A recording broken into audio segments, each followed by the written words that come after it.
All right, welcome to our talk about the existence of God, and we'll leave here today either believing that there's a God or not.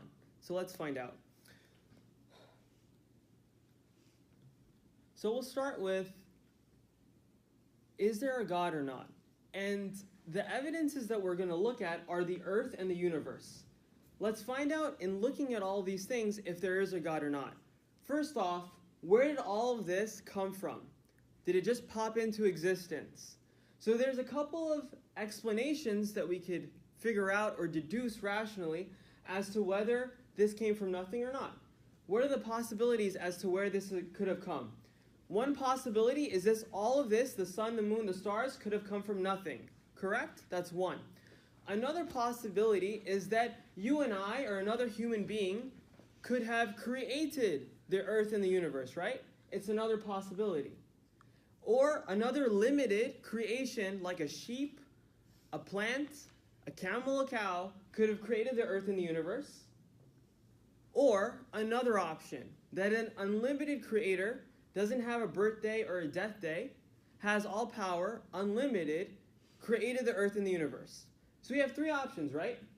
If anyone can think of anything else, let us know. Mother Nature, we'll go with nothing, created from nothing.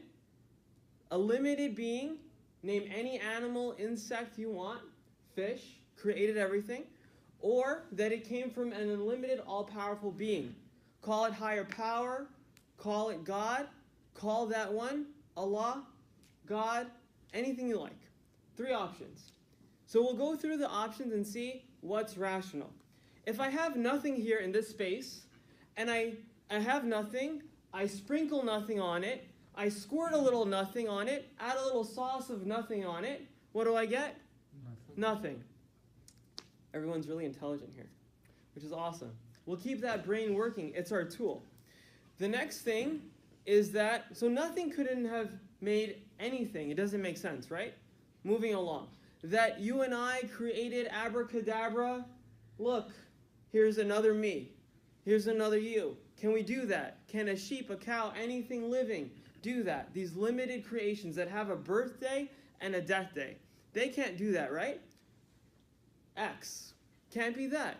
We're left with the last one through logical, rational deduction, unlimited, all-powerful being, not limited, not bound by time, not bound by space or dimensions, eternal, all-powerful. Makes sense that this being has wisdom to create everything with the structure and organized fashion that it does, following laws, gravity, etc. Unlimited being God. So that's one way that we can deduce logically that God exists. Let's go a little bit more in depth. One of the reasons that people will say that there is no God is because of the Big Bang. We've all heard it, and hopefully we've learned it in high school. If not, we were not paying attention. Right? So what is the Big Bang? Let's start.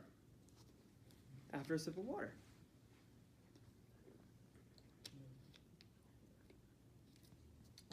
The Big Bang is a theory. And I'll come to what a theory is in a second. The Big Bang is a theory stating the following. That all of matter is anything, any elements that we know of on the periodic table. All of matter in existence. A lot of heat, immense, tremendous amount of heat, and a lot of energy was in a tiny space called a singularity. What was it called? A singularity. And in that tiny space, all of matter, all of energy, and an immense amount of heat was in the space, and that expanded. But before I say it expanded, the original version of the Big Bang was that it exploded. The updated version is that it expanded. So it expands outward, creating the universe. All of this matter, it cools down, the energy slows, the matter starts to move slowly, it cools down, and planets and stars form, and eventually life forms. Scientists have deduced, if you look, that they estimate the universe to be about 12 to 14 billion years old, and the Big Bang have taken place at this time 12 to 14 billion years ago. This is the Big Bang. Does everyone understand it or want me to repeat it again? No? Okay, so singularity, all of matter energy and a lot of heat expands, it cools over time. That's the Big Bang. Now, what is a theory? And we'll need this to understand evolutionary theory as well. A theory is a group of hypotheses that have supportive evidence. Though they have not been completely proven true mathematically, that they can be mathematically deduced the same all the time. I'll make this simpler. It's called a law. When a theory is proven mathematically true all the time, it's called a law. Gravity is a law. There's an equation that gravity is shown by. That it shows that same force in its nature through that formula. And a simple law that all of us will understand is 1 + 1 = 2. 1 + 1 = 2. We're going to need common sense and understanding truth if we want to find the truth today. So we all agree, right? Does anyone not agree that 1 + 1 = 2? Anyone not agree? That's a law. That's something that's proven true all the time. So for the Big Bang, it's not proven true all the time. We have supportive hypotheses that support it, but not completely to its full extent. Does that make sense? Thus, it is a theory and not a fact law. Both are good. Excellent. Okay, so now we come back to the Big Bang. Now, question, right? All of this, and let's analyze the three aspects that I said were in the singularity. And let's see if it could have come into existence on its own. All of matter. Let me ask you, where did you come from? Parents, maybe mom, you might say, right? Did you give birth to yourself? Did you give birth to yourself? No. So can matter bring itself into existence? Did this phone bring itself into existence? Pick anything that you see around you. Did it just cause itself into existence? Absolutely not. Otherwise, you're the highest ordered being on planet Earth. If anything could have just willed itself into existence, shouldn't it have been you and I? But we can't do that. So if our mothers didn't give birth to themselves, we didn't give birth to ourselves, all of this matter did not give birth to itself. Question number 1, where did it come from? Must have come from a source. That source being? Allah. God. Excellent. So that's the only source. Otherwise, a sheep, a goat, did that make this matter, the singularity? Sheep don't exist at this time, the scientists will tell you. So God. The next thing, heat. Where does heat come from? A source. The sun, it produces heat. Is it a source? Your bodies produce heat. Where is the source? Your body. So anytime we understand using our minds, using 1 + 1 = 2 and common sense understanding, anytime there's heat, there's a source. Did the heat just will itself into existence? Just like our mother being born? Absolutely not. Must have had a source. Who is then the source? God. Thirdly, energy. This bottle, or if I had a football here, if a football was here on the ground here, would it just go across the room? Or does someone have to pick it up and throw it across the room? Picking it up and throwing it across the room gives it what? Energy, motion. Does energy happen by itself? Does the football, which exists, does it will itself to move and start to fly across the room? Does it? It has to have someone to move it. Will this move without a force? Wind, my hand, anything? Absolutely not. So then all of this energy, and there's a lot of energy if you think about it, for this single singularity, very small, for all the matter in it to be pushed to the expanse of the universe where we can hardly see the end of it with a telescope, our biggest telescopes, then what? The energy that threw it that far, matter, must have been really strong, right? Who was that?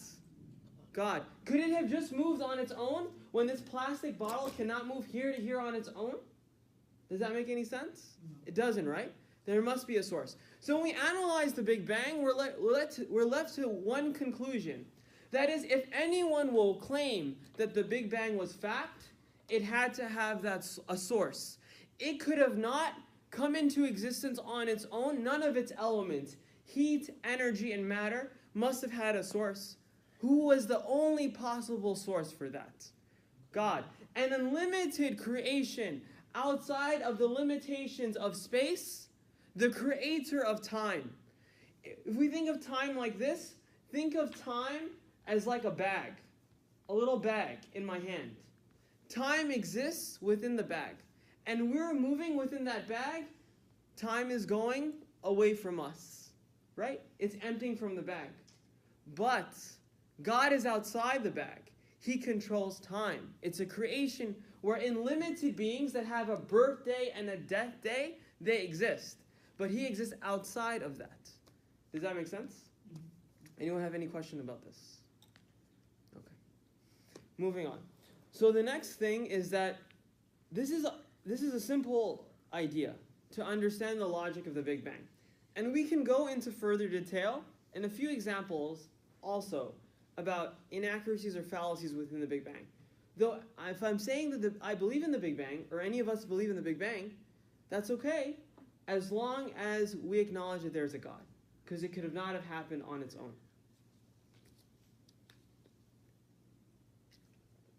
The next thing is that understanding order. Does an explosion create order if we're going to say that the Big Bang is an explosion? For example, if you take a tree, it explodes in the forest. Does it become your nice oak desk that you can do homework on tomorrow? Does it? It doesn't. It becomes what? A pile of rubble, a pile of broken tree, whatever you have. It's all into pieces. Some here, some's there. Explosion doesn't create order. So how did an explosion create life?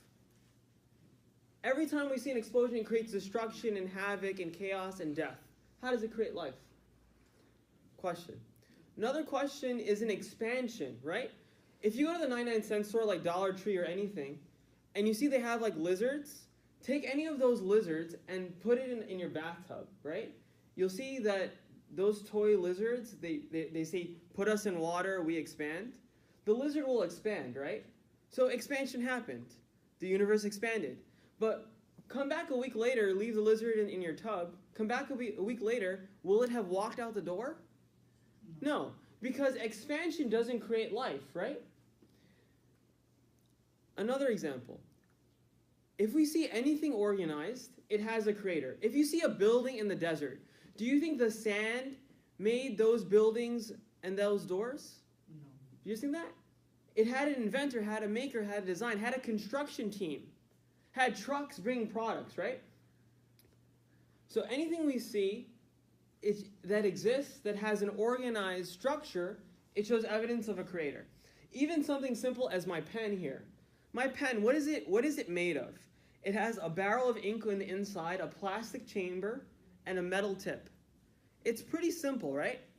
But if we saw this pen on the street, all of us would bet all of our money in our bank accounts and our everything, our piggy banks, everything we had, we would bet that had a maker. It came from a factory, right? Would anyone say it just came from nothing? That simple pen? But guess what? You and I can walk and talk and pick up this pen and write an essay and throw it. If we would bet all of our money, this simple thing that I can flick had a creator, what about you and I? Which is more complex in design, necessitating by logic higher intelligence to create it. Make sense? Make sense? Mm-hmm. Anyone not in agreement? Makes sense. Okay, so we talk about that. Moving into another topic is the topic of evolution. And in reference to evolution, evolution is another theory, right? And we already understand what a theory is. A theory is a group of hypotheses that have supported evidence, but they're not proven true. Otherwise, they would be called a law and a fact and be 100% true, just like 1 + 1 = 2. So we saw that. Now let's look at evolution. Now let's first, just like we first understood the Big Bang, before we can analyze it, whether it proves there's a God or not, first we need to understand evolution. Let's let's take a minute. Let's understand evolution. So in reference to the evolutionary theory, I'm going to give you a little bit more detailed end that you may not have got in high school, if you're in high school, right? I'm going to take it to the molecular level before we come to apes and monkeys. Evolutionary scientists, and by the way, not every scientist that believes in evolution is an atheist. That's false. And not every scientist is an atheist. That's absolutely false. Because we see that knowledge leads us to God when we use our mind and we have honest and objective views, just like 1 + 1 = 2. So the evolutionary theory is this, right? It's basically that organisms evolved, and the hereditary things that they developed, if they were advantageous, they stayed. So organisms changed or evolved, and hereditary changes happened, and natural selection, which means survival of the best trait, happened until we evolved to become our best self today. That's evolution. So I'll repeat it again. Organisms evolved, and the hereditary traits, meaning hereditary being based on our genetics, what was favored by our ancestors, they stayed. And those kept on building and building through changes over time. This is over millions of years, or depending on the organism, right? Whether millions of years. Human beings, the claim is that we existed for millions of years, so we'll go with that, right? So we talked about that. So we understand evolution. Let's take it to the molecular level.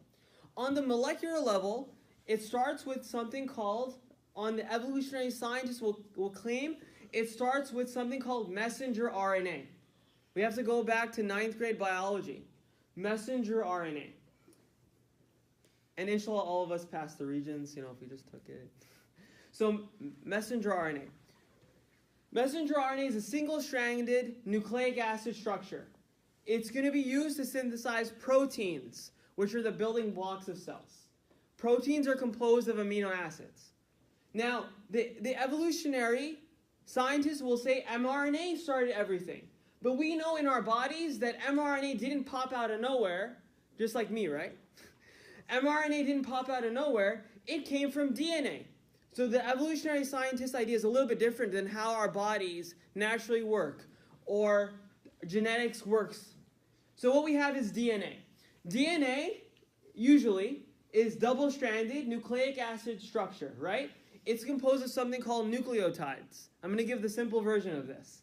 Nucleotides are made of 3 things: nitrogenous base, sugar, and phosphate group. I'm going to make this simple. Phosphate group is phosphate and 4 oxygens. Phosphorus and 4 oxygens. I'll keep this simple. 3 things, 3 ingredients in the recipe for DNA. We have nucleotides, which are made of nitrogen base. They're made of sugar and phosphate. I'm going to make this an analogy.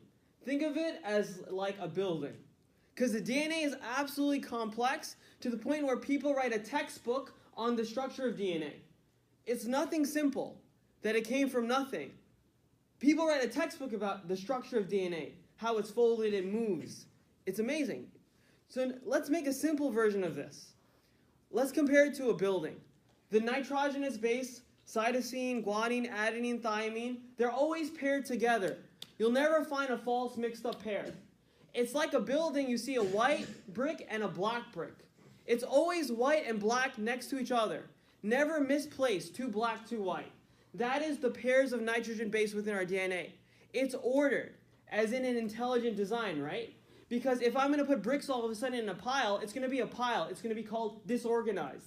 It's not going to be white and black, white and black, white and black again and again for every DNA and every living thing on this earth. That's a lot of things. Over trillions of things. Always black, always white. Nitrogenous base pairs. Guess what? The electrical work in the floor of that building is the same in every building. Every floor is the same. That is, the sugar is always paired next to the nitrogenous base. It's an orderly fashion. You go in the building, you're going to know where the electrical wire is. That's our DNA. Every time, it's going to be in the same place, the sugar. The phosphate is the plumbing, right? Our water, it's flowing through. Every time, it's in the same place. Could we say this DNA came from nothing? Absolutely not. Because if we're using logical deduction, brick next to brick, electrical wire next to electrical wire, plumbing tube next to plumbing tube, pipe in every floor. It shows what? Intelligent design. Am I right? So we got to be honest with ourselves on some level. Use our mind at some level. So we talk about that. That's DNA. So DNA, it knows, like it has a mind, to split itself together in half. Next, this printer, I'm going to call it a printer. And a printer is an organized machine that does something. You put paper in it, you press print, comes out your essay. It's organized. It's a machine. Would you say your printer just popped out of nowhere? Absolutely not. Otherwise, that would be insane, illogical. So this printer is called RNA polymerase. DNA is going to attach to RNA polymerase, and it's going to build nucleic acids, and a printed mRNA molecule, which has its own complex structure, just like a building, is going to be created. It's going to be single-stranded, and DNA is double-stranded. Is everyone following? So we have DNA, we have this printer called RNA polymerase. It's using nucleotides, building a messenger RNA. This messenger RNA is now this fancy product, as complex as a building. This mRNA molecule is what evolutionary atheist scientists will say came out of nothing. And look at the process. Look at the complexity in its design. Does it make sense it came from nothing? Well, it makes more sense that this pen came from nothing, because that mRNA molecule is more complex than this pen. Next thing, the mRNA molecule then interacts with another printer. It's called a ribosome. This machine called a ribosome, and where are these machines? They just come from out of nowhere, right? These factory producing like cars, factories like Honda, the big factory that produces all the Honda, it just came out of nothing, right? This ribosome just came out of nothing. This factory, equally as complex as that car factory, just came out of nothing. It's going to attach to a messenger RNA, and it's going to take building blocks as amino acids to build a protein. And these proteins are going to function all throughout to build cells and produce functions that are needed to organize within cells. We just say, wow, amazing. This shows the existence of God. This shows intelligent design. Am I right or not? Anyone in disagreement? Does this show the existence of God? How complex this is? Okay, so here's the evolutionary theory continuing. We got the RNA, right? We got the protein product. Now these proteins will build a cell. Evolutionary science will say somehow the proteins will be made, this complex polypeptide protein. Somehow it'll just design itself. And then a cell will be created, one cell. Then that cell will evolve over time to become a multicellular cell. We need multiple cells within one cell. Then life started in water. Plants will form out of this multicellular life. And then swimming creatures, fish, will form. They'll go on land. They'll develop legs and walk. And develop wings and fly. Over millions of years. Billions of years. This is the evolutionary theory. Does it make sense that it happened? Okay, a person wants to believe in evolution, no problem. Believe in evolution. Though, could this have happened without a source causing it? Could this have happened without God? No. Okay, believe in evolution, no problem. Could this have happened without God? No. On its own? Is it okay to ask questions? Yeah, you can ask a question. Okay, so what I'm wondering is, so it looks like it's all intelligent design, right? But if we consider like just how big the universe is, right? Like we know that this is like billions of planets out there, and the universe is like infinitely expanding and all that. I mean, like billions of years have passed. Even though the chances of something like this happening seem very, very slim, if it were to happen on its own, doesn't it make sense that it would have happened somewhere throughout these billions of years and among these billions of planets? In fact, that may have even happened in multiple places. Is this in reference to evolution or the Big Bang? Well, just evolution.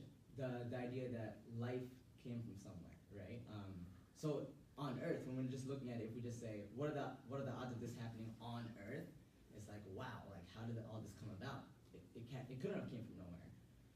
But if you look at Earth in the context of the billions of planets that surround it and the billions of years that have passed, in all the other places it didn't happen because it's unlikely to happen. But that 0.00001 chance has to happen somewhere if you think about how much time has passed and just like all the space around you for something to happen. This is an excellent point. And if we look at a couple aspects of this, we can try to reason to see what makes sense. We talk about the Big Bang, that, for example, and remember we're making the claim that Big Bang and evolution could have taken place. It could have taken place the way that scientists have designed. However, that it wouldn't have taken place without intelligent design behind it. As in, the Big Bang, matter, energy, and heat wouldn't have just popped out of nowhere. So, no matter if we leave time to pass and there's nothing, there's never going to be nothing. No matter if we wait 14 billion years, which the universe is known to exist, or if hundreds of billion years, if something existed before the universe. So no matter how long we wait, nothing will ever exist unless something causes it to exist. Would we agree that energy, heat, and matter had a source? So thus the Big Bang must have had a source, and that source, call it whatever we want, the thing, it, higher being, Mother Nature, God, had to have caused it to come to existence. And that makes sense. And then in reference to evolution, we're saying, yeah, sure, evolution, it's possible that it could have occurred. I'm not arguing to the point that, everyone here, everyone in the world has to not believe in evolution. The idea is that organization doesn't happen by chance. And no matter if we left it by chance, all the matter in the universe existed before this pen was created to create it. And heat and anything that was used to create it. But however, would we say that billions of years had passed and by chance this pen was made? Does that go against our reason that sand moved in a certain way and a little water hit it and a lightning bolt struck it over hundreds of years and a dinosaur chewed it and then it became our pen? So if we're using that logic, according to understanding, even when we were talking about the mRNA molecule, how it's functioning, how is a DNA node split in half? Did it just understand that one day? And then it understand that it's going to do it trillions of times again? The idea, another example is like this, that if we had two things, and we're saying matter exists already, given the benefit of the doubt. We have a pile of papers, and I have a bucket of ink. And I'm going to throw the bucket of ink on the pile of papers, and I'm going to say, somehow, it's going to become a college-level, Tufts College dictionary, right? Or Oxford Collegiate Dictionary. Would that happen? No matter how many times I poured ink over that paper, would it ever become organized into a sentence? It wouldn't. Try it and exhaust all of our efforts in trying it. Now, the idea that life came into existence and a functioning, moving, living, talking being, seeing with our pixels of our eye, whales, how long can they hold their breath? If we look at the functionality of, it's pretty amazing. But, say one cell. The idea of one cell coming into existence on its own is like me throwing that ink over the pile of papers and it coming into some organized essay or whatever we like, even a sentence. But it's not going to happen no matter how much we throw, or the Oxford Collegiate Dictionary, because we're higher ordered. So no matter how many times, and to say that it will happen every time for the trillions of organisms on Earth, every time I throw it, mitosis occurs, meiosis occurs every time I throw it? How come we don't have eyes on our foot? Just looking around us, this is all chance and random nature, right? So, there's a part of natural selection we're going to agree with, right? Natural selection, the one that's taller that can pick the fruit, they're going to survive. You know what I'm saying? At the same time, order gives evidence to intelligent design.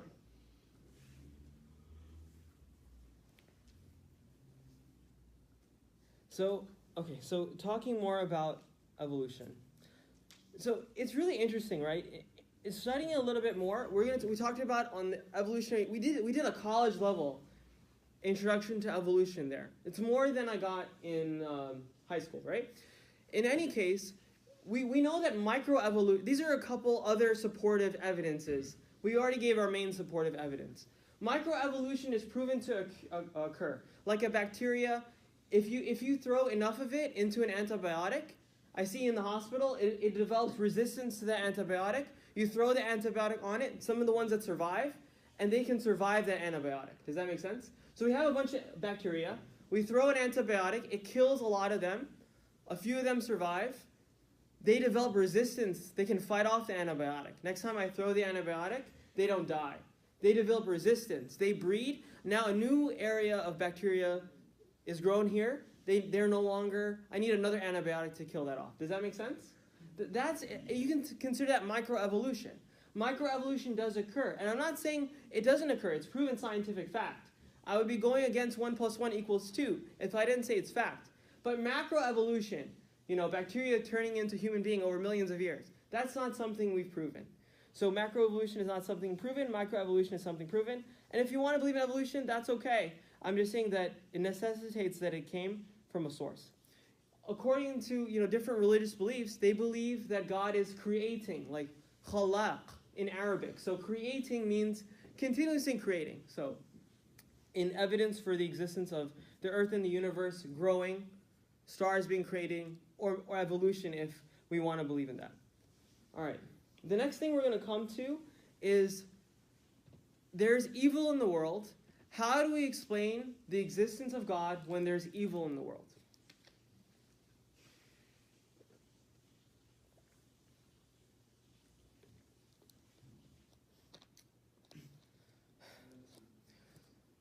So, the argument is like this, that because there's evil in the world, God is good.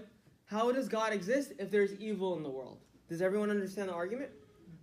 Evil in the world, so how is there a God? Question, is the maker of, any of you guys have a car? Drive? Nice. All of us will get there one day. We may have cooler rides than you, so be careful. So, anyways, if someone takes our car and they do bad things like hurt people with the car, right? What's the brand of your car? Who's the make? Toyota, mashallah, good choice. Good choice, Toyota, right? Good brand. So, is it Toyota's fault if someone takes his car and hurts people with it? Is it Toyota's fault? But they made the car. It's not their fault?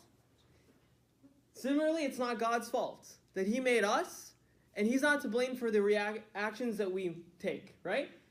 Who's to blame for the knife in your kitchen? It's meant to cut fruit. That's what the inventor made it for, right? And so, if someone takes the knife in your kitchen and hurts somebody, is it the inventor of your knife's fault? Is it? No. He created it with good intent, or she created it with good intent. So evil exists in the world, and we have free will. We have the opportunity to choose what we want to do. It's not our Creator's fault for the evil that happens in the world. There's another spin on the way to look at this.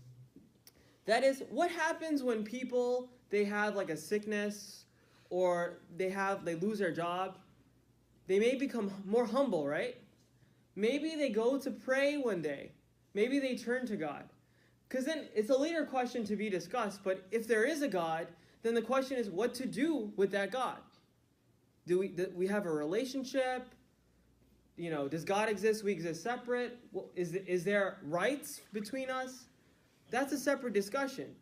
But, on the argument that if there is a God and our job is to develop our relationship with Him or come closer to Him, then when we have difficulties in our life, sometimes don't we turn to a higher power?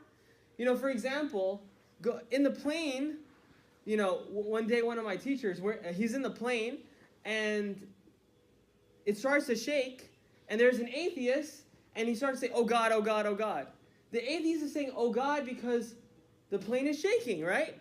It's a natural instinct. It's an impulse, right? So that's a time of desperation. So sometimes when we have difficulties, we turn to God in a case where we may not be turning to God. Am I right? So sometimes the difficulties, the hardship, the loss of wealth, the suffering, quote unquote, the pain in our lives, they give us a good end, which is maybe fulfilling our purpose in life and turning to God who created us. So then that difficulty or trial, it may be a good thing in the end. Does that make sense? So sometimes, and we learn patience, sometimes families, they come together because of a difficulty. They start to support each other, to give help and food and shelter to one another because My family's homeless. Am I going to leave them outside? So there's a lot of good that comes with this in the world. So sometimes evil in the world isn't so pointed as evil. Another aspect is there's a human responsibility in the end, right? So if there's violence, it's our job to create peace. If there's someone hungry, we should try to give them a hand. For example, if there's someone starving in Africa, do they just want God to descend a table and feed everybody? That's not the way life works. God created us to help that person in need, to stop the violence. Does that make sense? So we see that in reference to evil in the world, there's a solution to it. This is the last one I wanted to cover today. If God exists, why can't I see God? And the example that we'll say is like, who is the one that made everything? Who is the one that made everything? Who is the one that made the beauty in the mountain? And the beauty in a sunset? And the beauty in a beautiful fish that you see, or bird, or whatever, the face of your mother, whatever is beautiful to you, your own face, awesome. Who is the one that made all that beauty? Who is the one that made all that beauty? Allah, God. So if God is the maker of beauty, who then makes sense to be the most beautiful? God. Now, things in life, seeing the best things, experiencing the best things, they come sometimes as a result of hard work. If God is the creator of paradise, what's more beautiful or amazing, seeing God or seeing paradise? Seeing God, right? So if seeing God is better than paradise, and paradise is a reward, doesn't it make sense that seeing God is even more a reward? Does that make sense? If God is the creator of beauty, made paradise, it's better to look at God than to look at paradise. Seeing him would be the ultimate experience. So then, do we deserve that without working for it? The best reward in existence possible? Do we deserve that without working for it? Hence, we're not going to see God in this life. Now is the examination time. The teacher says time is up, pens down when we're dead. And that's the time we have the opportunity to get the result. Do we get an A or not? Do we see God or not? Does that make sense? So we want to pass the test to see God. That's why we're not going to see God here. Now is test taking time. We got to pencil in the right answers, right? The next thing is that God does things with purpose, right? Our eyes, they serve a purpose. Things in existence, if you look scientifically in the world, whether we understand it or not, it serves a purpose. If God already gave us 100% fact that he exists, because we proved the only logical possibility is that God exists. So if we didn't come from nothing, or a sheep, or a cow, or an ant, we came from God, we already have 100% proof that he created us, that there is a God, right? Am I right? So God doesn't need to show himself to us for us to know he exists, right? We already have 100% evidence that he exists. Am I correct? So thus there's no need. He already proved his existence. There's no need for him to show himself this ultimate reward in this life. Okay? So thank you all for watching. On the next session, we'll talk about what to do with God.